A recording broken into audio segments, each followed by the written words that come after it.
What if the very failure that feels like the end is actually the door to a new beginning? What if the most difficult setbacks you face are filled with hidden opportunities waiting to be uncovered? And what if training your mind to see those opportunities could be the skill that changes your entire life? Failure is one of life's most universal experiences. It comes in many forms: a lost job, a failed business, a relationship that collapses, a dream that doesn't materialize. In the moment, it feels like loss. It feels like a wall. But history, psychology, and the lives of resilient people all point to the same truth. Failure is rarely final. It is fertile ground. The seeds of growth, innovation, and transformation are often buried inside our hardest moments. The challenge is that most people don't see them. They stop at the pain, the embarrassment, or the disappointment, and never dig deeper to find the opportunity that failure holds. The resilient mindset is about changing that. It's about training your brain to look beyond the immediate sting of loss and search for what the setback is teaching, revealing, or preparing you for. This skill isn't just about survival, it's about thriving. Entrepreneurs, athletes, artists, and leaders who achieve remarkable success all share one trait: the ability to see opportunities hidden in failure. And the good news is, this ability isn't something you're born with, it's something you can practice. So how do we do it? How can you learn to see opportunity in every failure, even in moments that feel like disaster? The process begins with awareness. When failure strikes, the instinct is often to shut down or to dwell in self-blame. But resilient thinkers recognize that every failure carries information. That failed project, it showed you what doesn't work in your current system. That lost job, it revealed that you were in the wrong place, and it forces you to search for the right one. That rejection, it clarifies your message, your product, or even your values. Seeing opportunity starts with asking a simple but powerful question: what is this moment trying to teach me? Thomas Edison famously said, "I have not failed. I've just found 10,000 ways that won't work." That mindset reframed every setback as data. Edison didn't just stumble blindly. He systematically learned from each failure, each experiment. His process reminds us that failure is a form of discovery, not defeat. Opportunity often hides in the lessons failure reveals, lessons that success would never teach. But there's another dimension here. Failure doesn't just teach us what doesn't work, it also forces creativity. When your first plan collapses, your brain has to search for new pathways. Psychologists call this cognitive flexibility, the ability to shift perspectives and try new approaches. Failure, by shutting one door, pushes you to look for another. Think of Instagram, which began as a failed app called Bourbon. When users ignored most of the features, the founders paid attention to the one thing people loved: photo sharing. By focusing on that feature, they transformed failure into one of the most successful apps in history. The opportunity was hiding in plain sight, revealed only by failure. Seeing opportunity in failure also requires humility. Many people are so attached to being right that when they're wrong, they collapse. But humility frees you to admit mistakes and pivot. Howard Schultz, the man behind Starbucks, was turned down by countless investors who didn't believe in his coffeehouse vision. Instead of giving up, he used each rejection as feedback to refine his pitch. His humility to learn from failure eventually created a global brand. The opportunity wasn't in being right all the time. It was in learning quickly from being wrong. Another way to find opportunity in failure is to look at alignment. Sometimes failure reveals that you were climbing the wrong mountain all along. Oprah Winfrey, for example, was fired from her job as a news anchor early in her career. At the time, it felt like rejection. But that failure freed her to pursue a career where her empathy and authenticity could shine. She found her true calling as a talk show host, building a media empire that changed millions of lives. The opportunity wasn't about working harder at being a news anchor. It was about finding the right role.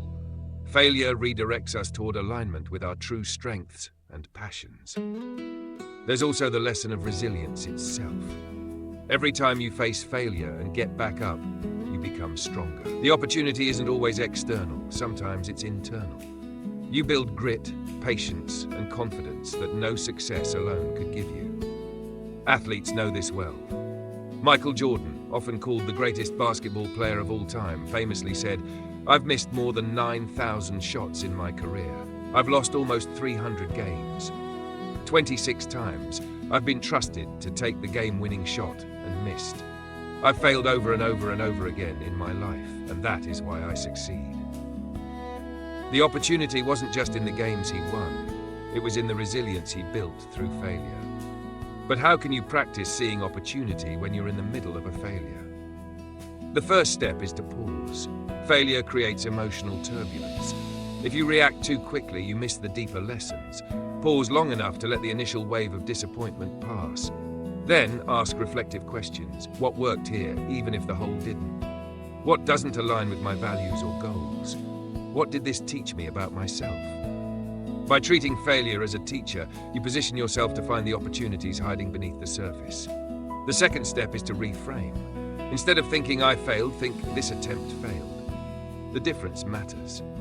One closes doors, the other keeps them open. Reframing keeps your identity separate from your outcome. It keeps you open to growth. The third step is to experiment. Once you've reflected and reframed, take small actions based on what you've learned. Test new ideas, explore different approaches, pivot toward new opportunities. Failure sharpens your vision of what doesn't work. Experimentation helps you discover what does. And finally, the fourth step is to persist. Seeing opportunity doesn't guarantee instant success. Often it takes multiple cycles of trying, failing, learning and adapting before the opportunity fully emerges. Persistence is the bridge between failure and opportunity. Without it, you stop too soon. With it, you eventually uncover success. Real-world stories bring this formula to life. Consider J.K. Rowling, who faced numerous rejections before finding a publisher for Harry Potter. Each rejection refined her manuscript and her resolve. The opportunity wasn't in the rejection itself, but in how she used it to improve her work. Or think about Colonel Harlan Sanders, who was turned down over 1,000 times before someone agreed to franchise his fried chicken recipe. His resilience and persistence transformed a lifetime of rejection into the global phenomenon of KFC. What these stories teach us is that failure doesn't eliminate opportunity, it conceals it. Resilient people don't stop at the pain of failure. They push past it, dig into it, and extract the hidden potential. They understand that every failure is a classroom, every rejection is a redirection, and every collapse is a construction site for something new. In the end, the resilient mindset isn't about pretending failure doesn't hurt. It's about acknowledging the pain and then asking, what's the opportunity here? That question alone can transform the way you experience setbacks. It turns failure from an enemy into an ally. And once you master that, failure loses its power to stop you. Instead, it becomes the very force that propels you forward. Opportunity isn't just found in the easy moments. It's forged in difficulty. It's revealed in rejection. And it's often hidden in the very places you least want to look. But if you train yourself to see it, you'll find that failure isn't the opposite of success. It's the raw material from which success is made. Failure has a way of narrowing our vision. When something collapses, whether it's a job, a project, a business, or even a relationship, our natural instinct is to zoom in on what went wrong and feel consumed by loss. It feels like the walls close in, leaving no space for creativity or hope. But resilient thinkers, the ones who rise after setbacks, do something different. They expand their vision. They force themselves to step back and look for possibilities hidden inside the rubble. They train themselves to ask not why me, but what now? That shift is what turns failure into fuel, and it's the foundation of seeing opportunity in every failure. In part 1, we explored the mindset shift needed to approach failure differently. In part 2, we'll go deeper into the techniques, practices, and real-world examples that help you develop this skill.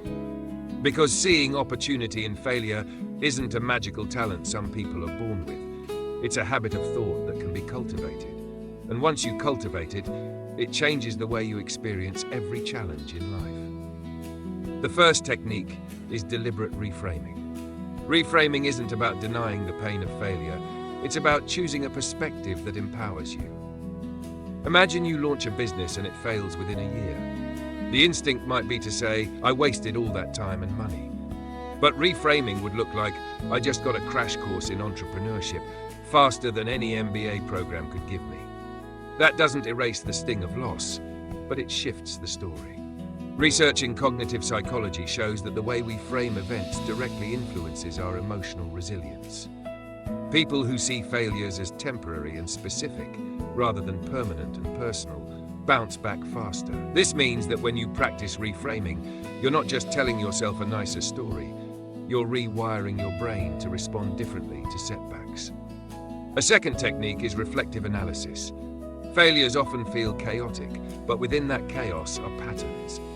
Taking the time to step back and analyze what happened can reveal opportunities that were invisible in the moment. Entrepreneurs call this a post-mortem, a process where you break down a failed project and ask questions. Where did the plan misalign with reality? What signals did we miss? What actually went well, even if the overall outcome didn't? This kind of reflection turns failure into data, and data is opportunity. One famous example is James Dyson, who created over 5,000 prototypes of his vacuum cleaner before finding one that worked. Each failure wasn't random, it was an experiment that provided feedback. Dyson didn't just fail repeatedly, he analyzed relentlessly. And that analysis is what turned frustration into innovation. A third practice is cultivating curiosity. Curiosity transforms the way you interpret failure. Instead of seeing it as a verdict, you see it as a question. What can I discover here? Curiosity takes the edge off disappointment and replaces it with exploration. For example, when the founders of YouTube realized that their original idea, a dating site with video profiles, wasn't gaining traction, curiosity led them to notice something else. People were using the platform to share all kinds of videos. That observation sparked a pivot that created one of the most important websites in the world. Without curiosity, they might have shut down. With it, they found $1 billion opportunity. Next comes the discipline of small experiments. Big failures often feel devastating because so much rides on them. But if you train yourself to run small, low-risk experiments, failure becomes manageable and even exciting. Each experiment gives you new information, and because the stakes are lower, you're more willing to try again. This method is central to the lean startup philosophy.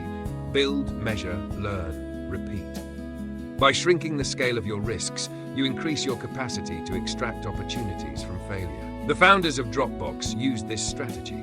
Before building their entire platform, they released a simple demo video to test if people would be interested.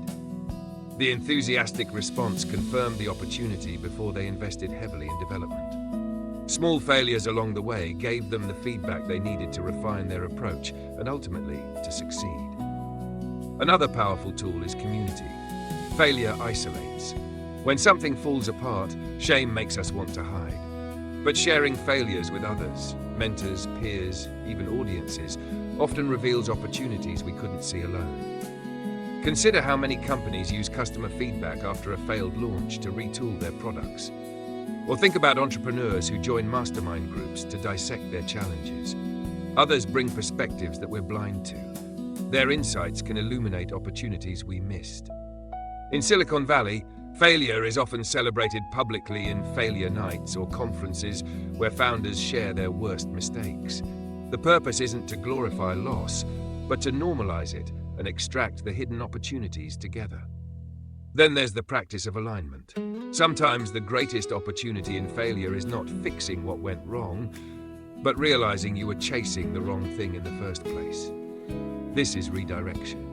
Oprah's firing from her news anchor job wasn't an opportunity to double down on news reporting. It was a nudge to align with her true gift for empathy and storytelling. Steve Jobs' firing from Apple gave him space to explore Pixar and Next, ventures that deepened his creativity and prepared him for his legendary return. In these cases, failure didn't just reveal flaws in execution, it revealed flaws in alignment. The opportunity was to find a truer path. A related mindset is to treat failure as training. Athletes know this instinctively. Every missed shot, every lost game, every bad performance is preparation. The opportunity is growth in skill, in discipline, in grit. For entrepreneurs and professionals, the same principle applies. Failure builds resilience muscles that no book or seminar can teach. When you see each failure as practice, you begin to embrace them rather than fear them. The opportunity here is internal transformation. becoming the kind of person who can handle success when it finally arrives. Let's look at some case studies to anchor these techniques. Take the story of Slack. The company began as a failed video game startup called Glitch. After years of development, the game didn't take off. But while building the game, the team had created an internal communication tool to coordinate their work. That tool turned out to be more valuable than the game itself. They pivoted, reframed their failure, and turned the tool into Slack, a platform now used by millions worldwide. The opportunity was hidden in the failure, waiting to be noticed. Or consider FedEx. In its early years, the company was bleeding cash. At one point, it had only 5,000 left in the bank, nowhere near enough to cover expenses. Instead of giving up, founder Fred Smith flew to Las Vegas, gambled the last of the company's money, and walked away with enough winnings to keep FedEx alive until he could secure more funding. Risky? Yes. But that unconventional move bought the company the time it needed. The opportunity was survival, and Smith found it in an unexpected place. These examples remind us that opportunity doesn't always appear in obvious forms. Sometimes it's in the lessons, sometimes in the pivots, sometimes in the character growth, and sometimes in the sheer creativity sparked by desperation. But it's always there, if you're willing to look. So how do you practice seeing opportunity in your own failures? Start with awareness. When you experience a setback, resist the urge to immediately judge it as purely negative. Pause. Remind yourself, there's something valuable here. I may not see it yet, but it's here. Next, reflect and analyze. Write down what happened, what you can control, and what you can't. Then, search for the hidden lessons. Ask what worked, what didn't. What does this reveal about my strengths, weaknesses, or direction? After that, get curious. Instead of shutting down, explore new possibilities. Ask, if this door is closed, what other doors might now be open? What can I experiment with that I wouldn't have considered before? Then, share your failure with trusted voices. Ask them what they see that you don't. Finally, persist. Don't stop at one cycle of failure and reflection. Keep experimenting, keep adapting, keep moving forward. Over time, this practice rewires your response to failure. Instead of seeing it as the end, you begin to see it as a beginning. Instead of shrinking in shame, you expand in curiosity. Instead of burying the lessons, you harvest them. And the more you do this, the more natural it becomes. Eventually, you won't even fear failure anymore, because you'll know that hidden inside every failure is an opportunity waiting to be uncovered. The resilient mindset doesn't promise that failure won't hurt. It promises that the hurt won't be wasted.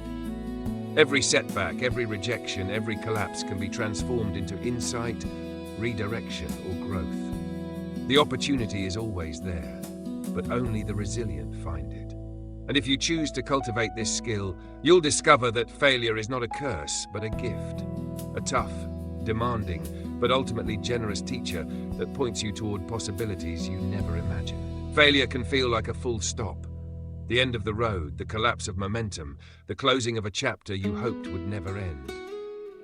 But when you step back and study the lives of resilient thinkers, entrepreneurs, athletes, artists, and everyday people who rose after defeat, you find that failure is rarely final.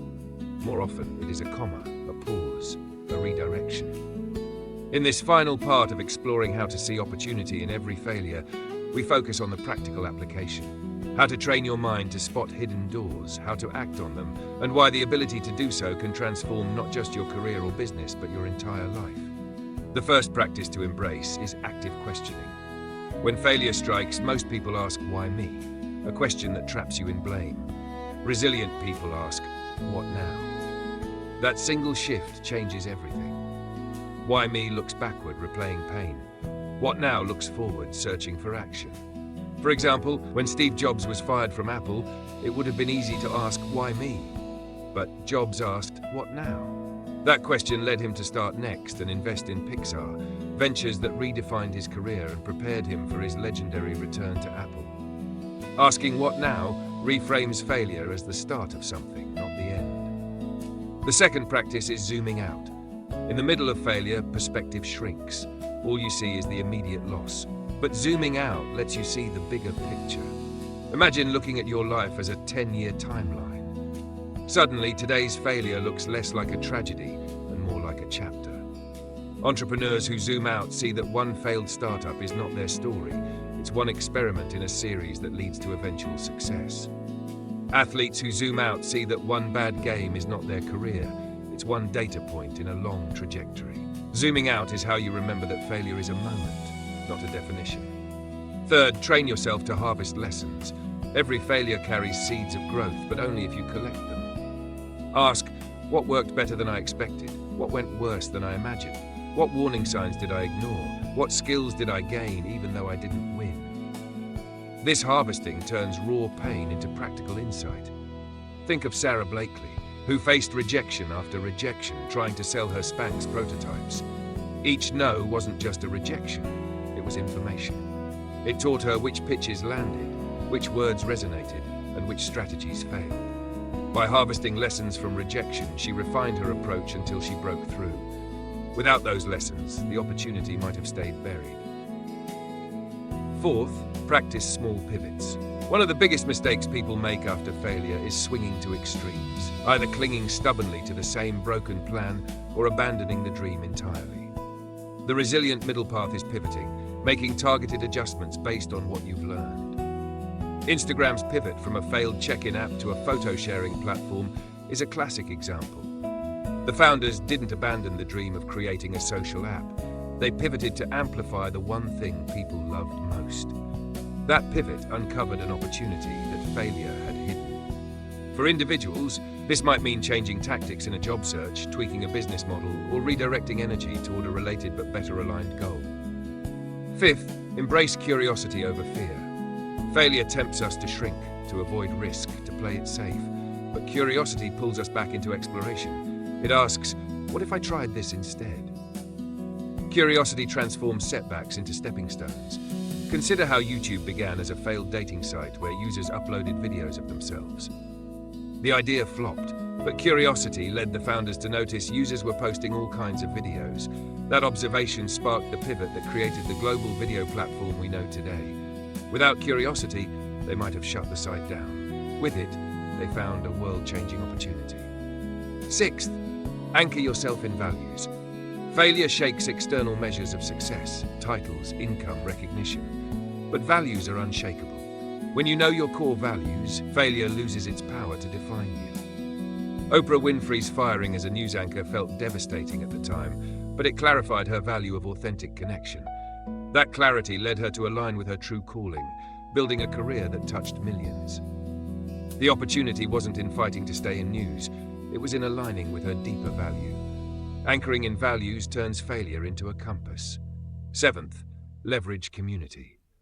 Sharing failure feels risky, but it often reveals opportunities you can't see alone. Feedback from mentors, peers, or customers can expose blind spots and illuminate new paths. In startup culture, this is why demo days and even failure nights exist, to extract collective wisdom from individual mistakes. When Howard Schultz pitched Starbucks to hundreds of investors, rejection after rejection piled up. But by talking through his vision, he found a handful of backers who saw what others missed. His willingness to keep sharing opened doors that failure alone would have slammed shut.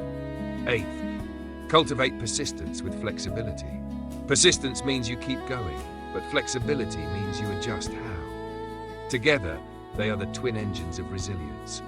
Walt Disney, after bankruptcy and creative rejection, persisted in his vision to entertain, but flexibly shifted mediums and strategies until Mickey Mouse and Disneyland changed culture forever. The opportunity was revealed not by stubbornness, but by persistent, flexible creativity. For you, persistence might mean continuing to pursue your dream, but flexibility might mean changing the route you take. Ninth, see failure as training. Every stumble strengthens muscles you'll need later. Michael Jordan didn't just become great because of talent. He became great because his missed shots trained him in resilience. Entrepreneurs who fail at one venture are statistically more likely to succeed in the next, not because they suddenly got smarter, but because failure trained their instincts. The opportunity in failure is often invisible at the time. It's the character, discipline, and endurance you're building without realizing it. 10th, practice gratitude for failure. This might sound strange, but gratitude transforms your relationship with setbacks. When you can say, I didn't want this to happen, but I'm grateful for what it revealed. You rob failure of its sting. Gratitude shifts you from victimhood to empowerment. J.K. Rowling, reflecting on her pre-Harry Potter struggles, has said that hitting rock bottom gave her the foundation to rebuild her life. The gratitude she expressed for failure wasn't for the pain itself, but for the clarity and strength it forced her to develop. Gratitude turns failure into a gift, even when it's wrapped in pain. All of these practices, questioning, zooming out, harvesting lessons, pivoting, embracing curiosity, anchoring in values, leveraging community, persisting with flexibility, training through setbacks and gratitude, are techniques for seeing opportunity in failure. Together, they create a resilient mindset. With practice, they become habits of thought. And once they're habits, they transform the way you experience life. Because here's the truth, life will hand you failures. You can't control that. What you can control is your response. You can choose to stop at the pain, or you can choose to push through to the opportunity. You can choose to let failure define you, or you can choose to let it refine you. Now let's turn this to you. Think about a recent failure in your own life. Maybe it was a job you didn't get, a project that collapsed, a relationship that ended, or a goal you didn't reach. Take a moment and ask, what now? Zoom out. How will this look 5 years from now? Harvest the lessons. What did this teach you about yourself, your approach, your values? Pivot. What adjustments could you make? Get curious. What doors might this failure be opening that you couldn't see before? Share it with someone you trust. What do they notice that you don't? Persist with flexibility. Don't give up, but don't be rigid. And finally, try to feel gratitude, not for the pain, but for the growth it will create. And here is the call to action. If you found value in these ideas, don't let them stay as words on a screen or video. Put them into practice in your own life. And join us on this journey of resilience. Subscribe to Think Fresh Daily to keep learning how to transform challenges into opportunities. Like this video to show that you believe failure can be fuel. Share it with someone you know who's going through a tough time and needs to hear that failure isn't the end, it's the beginning of something new. Your failures don't define your story. They are part of it, yes, but they are not the last chapter. The resilient mindset allows you to take the ink of failure and write a new page, one filled with lessons, growth, creativity, and possibility. The opportunity is always there. Train yourself to see it, act on it, and use it. And remember, the people we admire most in history, in business, in sports, in art, all share this in common. Not that they never failed, but that they never let failure blind them to opportunity. Neither should you.